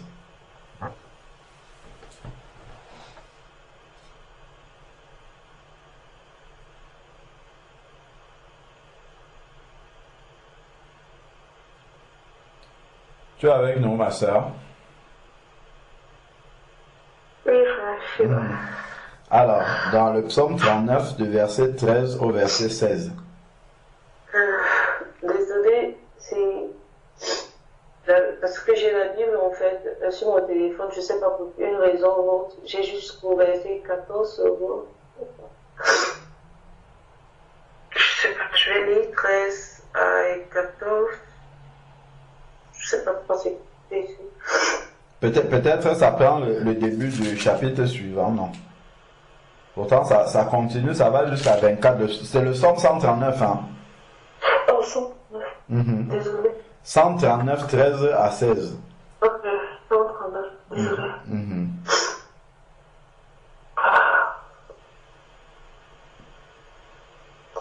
Je comprends. Ok. C'est toi qui as formé mes reins, qui m'as tissé dans le sein de ma mère. Je te loue parce que je suis une créature si merveilleuse, tes yeux sont admirables et mon âme le reconnaît bien. Mon corps n'était point caché devant toi lorsque j'ai été dans un lieu secret, tissé dans les profondeurs de la terre. Quand je n'étais qu'une masse informe, tes yeux me voyaient et sur ton livre était pour extraire les jours qui m'étaient destinés avant qu'aucun d'eux existât. Que tes pensées, ô Dieu, me semblent impénétrables, que le nom... C'est bon, 16 c'est bon. Amen. Amen. Donc, en fait, ici, il est dit, c'est toi qui as formé mes reins, qui m'a tenu caché dans le sein de ma mère. Ça, c'est au moment de ma naissance, de la création. Lorsque Dieu nous a créés dans le ventre de notre maman, lorsqu'il nous a tissés, je te célèbre car je suis une créature merveilleuse. En fait, ici, là, il est une créature merveilleuse depuis le sein maternel. C'est-à-dire sans rajout, sans artifice, sans tout ce qu'on est venu rajouter là au fur et à mesure, non. C'est-à-dire que Dieu l'a créée étant merveilleuse déjà. Tout ce que Dieu a créé de naturel chez lui est merveilleux. Il n'y a pas à améliorer, il n'y a pas à corriger. Si Dieu nous a donné de longs cheveux, gloire au Seigneur. Il nous a donné des cheveux noirs, gloire à lui. S'il nous a donné des cheveux blonds, gloire au Seigneur. Donc, ici, là, il est dit, il loue le Seigneur de ce qu'il est une créature merveilleuse depuis le sein maternel. Pourquoi? Parce que c'est Dieu qui l'a tissé dans le sein maternel. Il est merveilleux non pas parce qu'il a regardé avec ses yeux et il a vu qu'il était beau, non. C'est parce que il est l'ouvrage de Dieu. C'est pour ça qu'il est une créature merveilleuse. Parce que Dieu ne se trompe pas dans ce qu'il crée. Dieu ne fait pas de l'à peu près. Nos yeux humains peuvent renvoyer, on dit que celui-là il n'est pas beau, il est vilain. L'autre il n'est pas beau, il est laid. Ainsi de suite. Qui sont, avec quels yeux, avec quels critères, avec quelle échelle de mesure? Nos yeux sont corrompus, nos sens sont altérés par le péché. Comment pouvons-nous juger la création de Dieu? Comment pouvons-nous apporter une appréciation sur la création d'un Dieu qui est parfait? Quand on dit que celui-là, il n'est pas beau, il est vilain, en fait, ça repose sur quoi? Quel élément de jugement nous avons pour dire cela?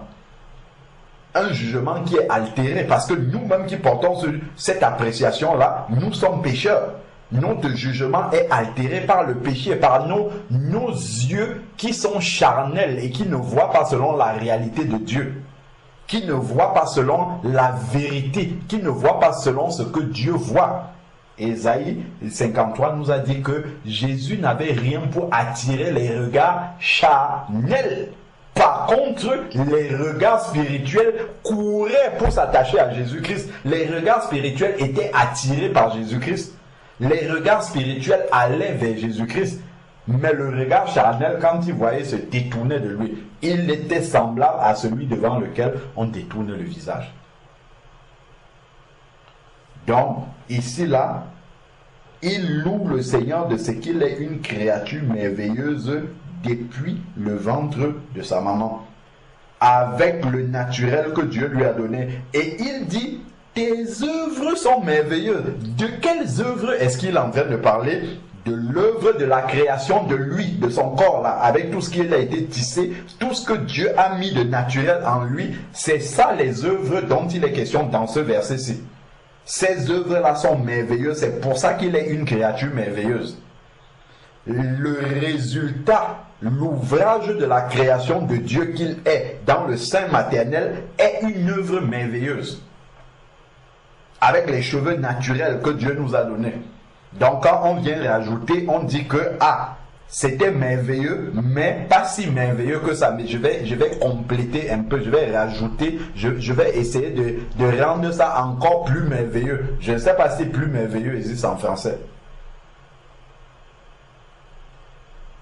Je ne sais pas si plus merveilleux ça existe en français. Merveilleux, c'est déjà un superlatif. Je ne sais pas comment on peut rendre ça plus merveilleux. Si ce n'est que lorsqu'on va venir rajouter avec l'imperfection humaine, on va corrompre justement ce qui est merveilleux et ça ne le sera plus. Donc, ce sont vraiment ces réalités-là qu'il y a derrière ici. Et donc, après avoir dit, tes œuvres sont merveilleuses, donc l'œuvre de la création de mon corps là, à l'intérieur du ventre de ma mère, est une œuvre, fait partie de ces œuvres merveilleuses, et mon âme le reconnaît bien.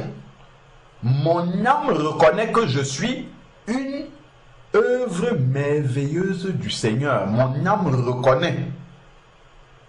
Le fait justement de vouloir compléter ce que Dieu a créé en rajoutant des faux cheveux, ça veut dire que mon âme ne reconnaît pas que je suis une créature merveilleuse de Dieu. Mon âme conteste que je suis une créature merveilleuse de Dieu. Ou bien mon âme dit que je peux être encore plus merveilleuse que ce que Dieu a créé si on rajoutait ceci en plus.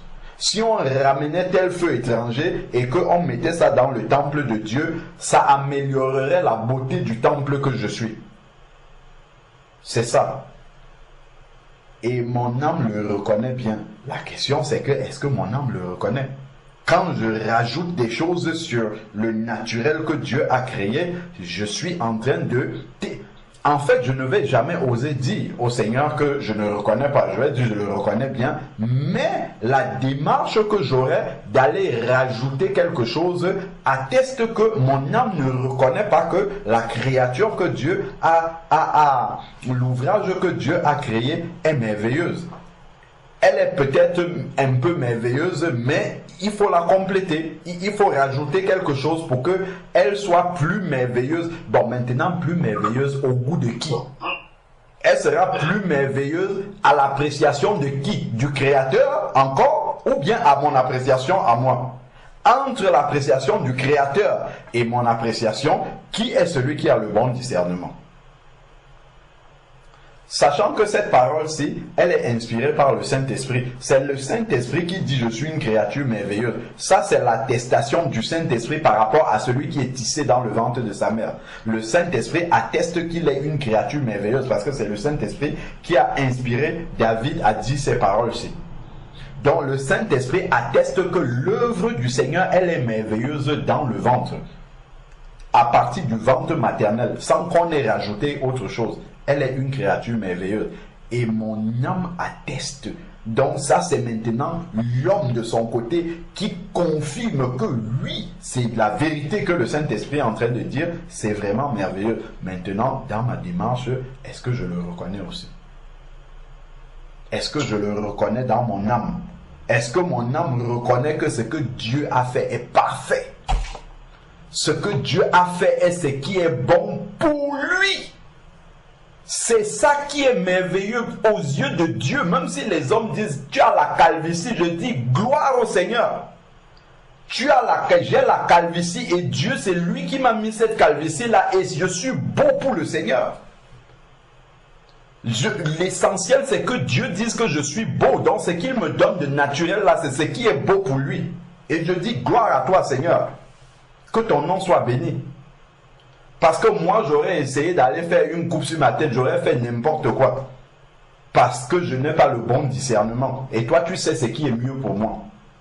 Donc, si toi, tu dis que je suis beau, l'appréciation des hommes. Les hommes sont pécheurs.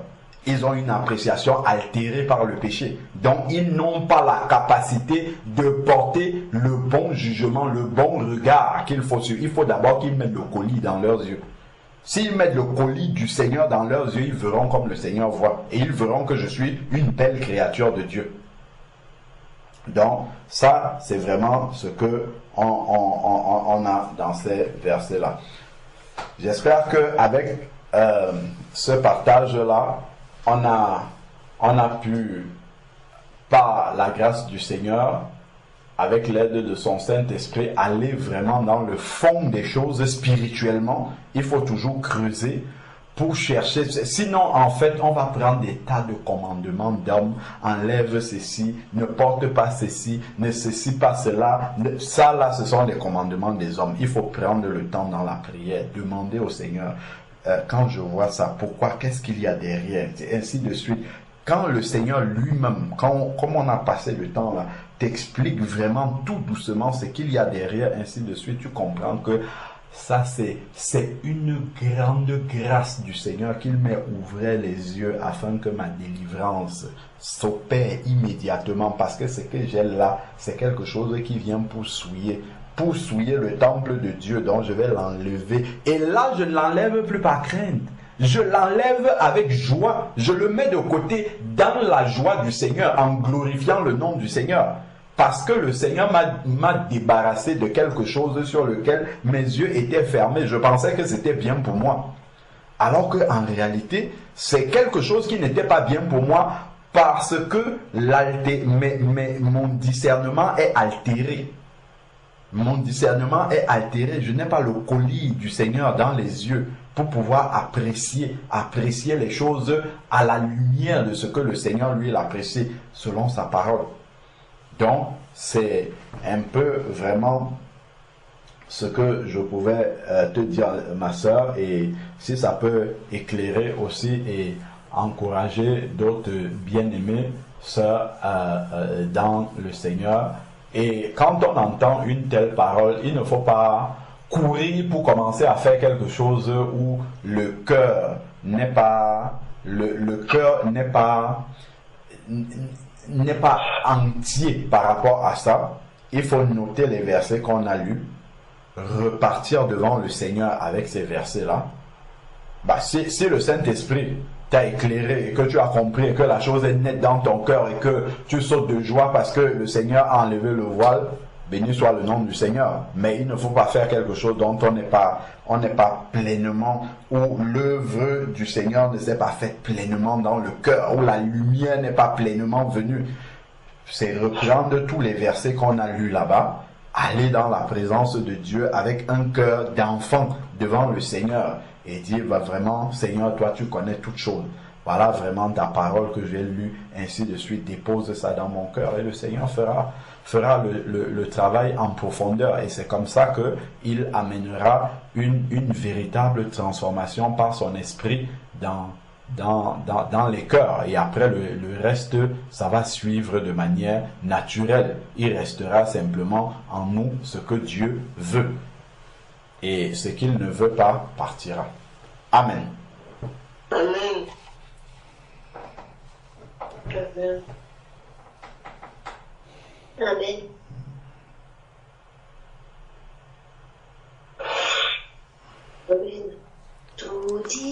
qu'il est merveilleux. Tout dit qu'il est merveilleux.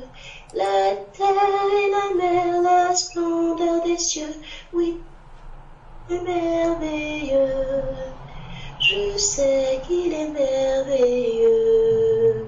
Je sais qu'il est merveilleux. Il sauve, il me garde et me rend heureux.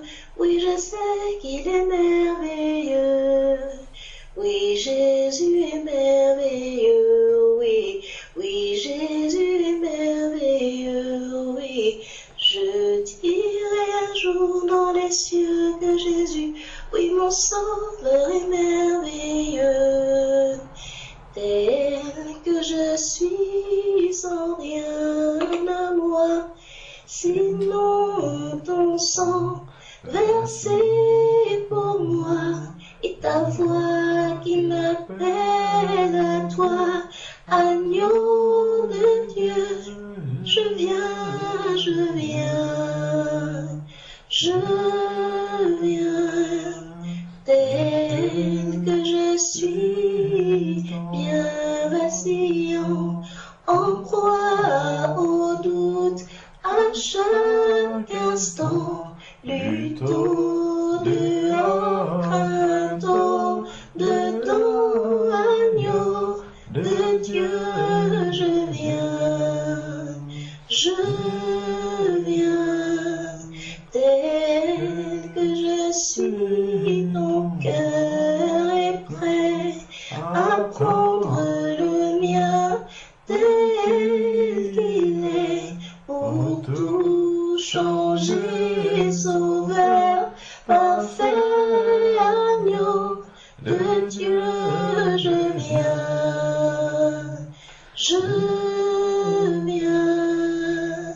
tel que je suis, ton grand amour, à tout pardonner sans retour, je veux être à toi dès ce jour, agneau de Dieu, je viens, je viens.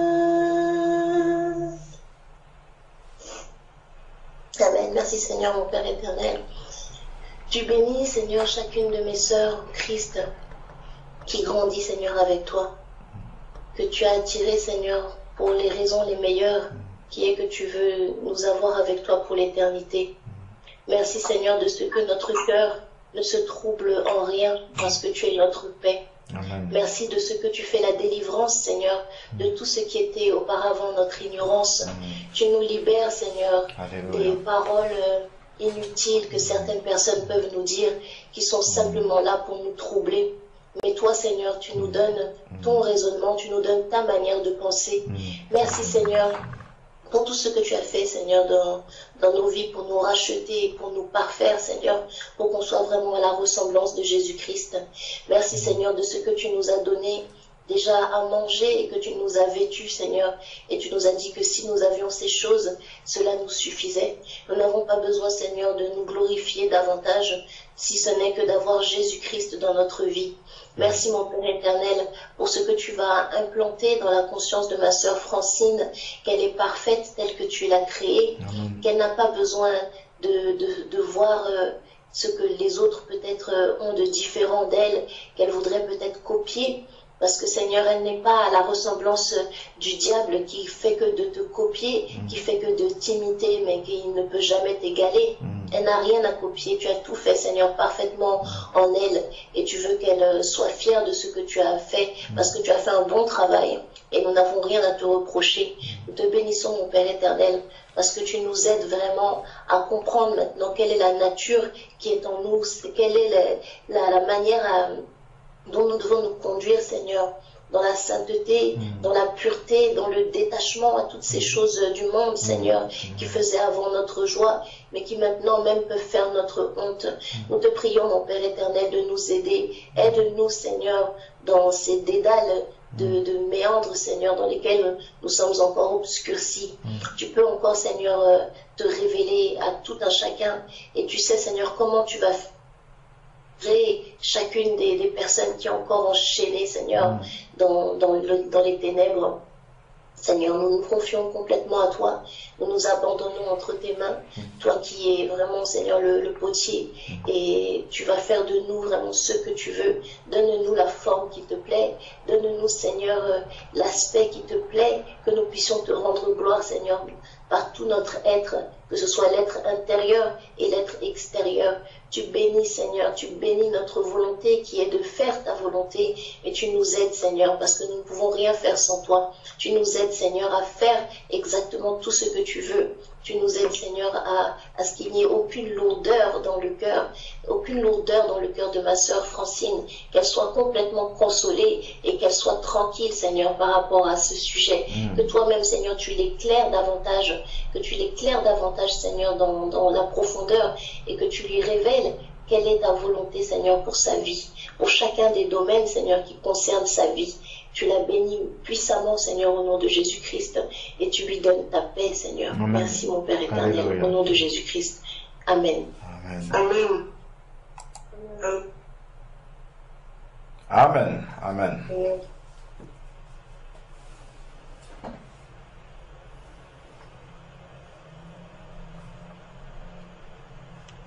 J'aimerais dire quelque chose si ça vous dérange. Oui. D'accord. C'est vrai que gloire à Dieu, j'écoute le Seigneur beaucoup, et quand je lui pose une question, il me répond vraiment toujours. Donc je rends vraiment grâce à Dieu pour l'enseignement que tu nous as donné, mon frère, parce que ça faisait partie d'une des questions que j'avais demandé au Seigneur dans un premier temps.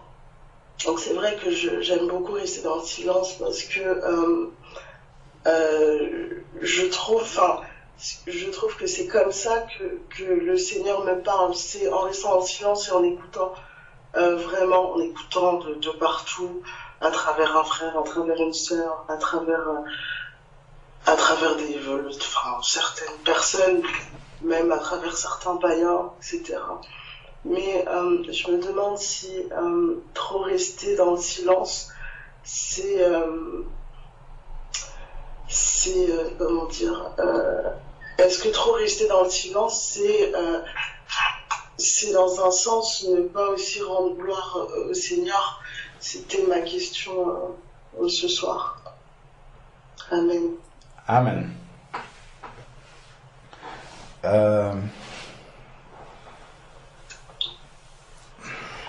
En fait, dans toute l'attitude que nous avons, je crois que le frère Sébastien avait lu ce verset tout à l'heure quand il enseignait. J'avais cru entendre ça dans Colossiens 3, verset 17. Colossiens 3, verset 17, où il est écrit, Colossiens 3, verset 17, quoi que vous fassiez en parole ou en œuvre, faites tout au nom du Seigneur Jésus-Christ, en rendant grâce par lui à Dieu le Père. Dans tout ce que nous faisons, que ça soit en parole ou en acte, le silence c'est un acte, donc on décide de ne pas parler. Tout doit être pour rendre fait tout au nom du Seigneur Jésus-Christ. Donc on doit le faire au nom du Seigneur Jésus-Christ. Donc dans chaque chose, effectivement, la question que tu poses est pertinente, c'est de te demander est-ce que ça rend gloire au Seigneur ou pas. Donc dans certains cas, garder le silence pour écouter Dieu parler peut rendre gloire à Dieu parce que tu es conduit ainsi. À d'autres moments, il faut que tu parles parce que Dieu fait aussi un travail dans ta vie et ce travail-là peut aider quelqu'un d'autre. Regarde par exemple, la question que Francine a posée aujourd'hui vient t'éclairer toi. Tu vois, Francine aurait pu dire, bon, moi aujourd'hui je viens pour écouter. Personne n'aurait posé cette question-là elle serait restée avec cette question-là devant le Seigneur. Or, lorsque nous posons une question au Seigneur, le Seigneur a de multiples manières de nous répondre. Dieu ne nous répond pas toujours par un songe. Dieu peut nous répondre par un enseignement de sa parole directement. Dieu peut nous répondre, comme tu disais, par un frère, par une sœur, voilà. Mais si je ne m'exprime pas pour savoir, Dieu peut répondre de manière spontanée, comme par exemple toi. Bon, je ne savais pas forcément que tu te posais la question, mais Francine a posé la question en lui répondant, gloire au Seigneur, Dieu t'a parlé directement. Dieu peut aussi travailler de cette façon-là, comme il peut aussi attendre que pour lui montrer que vraiment tu aspires à avoir une réponse que tu lui poses. Une réponse à une question que tu lui poses pour voir vraiment si ça te tient à cœur. Le Seigneur peut aussi attendre de toi que tu poses cette question-là à quelqu'un, à un frère, à une sœur, selon le type de question que c'est. Le Seigneur, à certains moments, va aussi te demander de pouvoir témoigner de ce qu'il fait dans ta vie. Parce que au travers de ton témoignage, ça va édifier d'autres personnes, ou ça peut simplement inspirer un enseignement qui arrive parce que en t'écoutant quelque chose que tu as vécu, ou le témoignage de ta conversion, ou peu importe ce que tu as médité dans la semaine, ainsi de suite, juste être conduit par l'Esprit de Dieu à parler au bon moment, parce que au travers de cela, quelqu'un peut être édifié, ou bien un frère peut être inspiré à apporter une parole du Seigneur par rapport à ce que tu as dit, par rapport à une situation que tu as vécue, par rapport même à quelque chose, peut-être une situation que tu as vécue dont tu te poses des questions, qu'est-ce que ça signifie spirituellement? Tu vois, tout ça peut amener l'édification. Donc, tout doit toujours être pour glorifier le Seigneur. Et puis, en rappel, dans 1 Corinthiens chapitre 14, verset 26, il est écrit: que faire donc, frères? Lorsque vous vous réunissez, l'un a-t-il un cantique, un autre une révélation, une interprétation, une instruction, que tout se fasse pour l'édification. Donc lorsque nous venons dans une réunion des enfants de Dieu, nous venons pour édifier les autres. Bon, c'est vrai que dans une réunion physique, il pourrait arriver que le silence édifie. C'est-à-dire que quand on voit ton silence, quelqu'un qui a l'habitude de parler par précipitation, quand il te voit assez souvent silencieuse, peut-être ça peut l'édifier et se dire que non, je ne dois pas toujours parler tout le temps, je dois apprendre à m'arrêter aussi, je dois apprendre à me contrôler, ça peut édifier. Mais si tu restes silencieuse tout le temps, tu ne vas pas édifier les autres. Or, le but justement du rassemblement des enfants de Dieu, c'est de pouvoir s'édifier mutuellement. Donc, il y a un rôle que le Seigneur attend de toi, que tu ne vas pas jouer si tu es de manière permanente dans le silence. Tu vois, il y a des moments où il faut écouter. Effectivement, par exemple, l'enseignement, c'est écrit dans 1 Timothée chapitre 2 que la femme écoute l'instruction en silence. Lui, quand il y a un enseignement comme tout à l'heure qui était en train d'être déroulé, lui, là, il faut rester dans le silence, à moins qu'on pose des questions comme c'était le cas avec Francine, où pour s'assurer qu'elle comprend bien l'enseignement, il y a des questions qui sont posées où je lui demande de lire des versets parce qu'il faudrait qu'elle-même, ces versets-là, qu'elle puisse les prononcer, parce qu'en les confessant de sa bouche, le Saint-Esprit est en train de faire un travail de nettoyage à l'intérieur. Donc ça, c'est vraiment conduit par le Seigneur qu'on peut être amené à faire cela. Mais sinon, voilà, pendant l'enseignement, la parole de Dieu parle bien de l'instruction, mais après l'enseignement, il y a un moment d'échange, un moment d'édification, un moment où voilà, chacun peut apporter ce qu'il a reçu dans son intimité avec Dieu, qui peut édifier les autres. Donc il ne faut pas, pour ma part, c'est même pas pour ma part, d'après la parole de Dieu, il ne faut pas partir sur une attitude préméditée déjà, c'est-à-dire de dire non, moi, ma position c'est de rester toujours dans le silence. Non, il faut être à l'écoute du Saint-Esprit. Si l'Esprit de Dieu te pousse à partager quelque chose, partage-le. Si l'Esprit de Dieu te pousse à le garder, à rester à l'écoute des autres, écoute les autres. Mais le plus important, c'est d'être sensible à la voix de l'Esprit de Dieu et de faire ce qu'il attend de toi à l'instant T. Et c'est ça, faire tout au nom du Seigneur Jésus-Christ et lui rendre grâce pour toutes choses. Amen. Amen.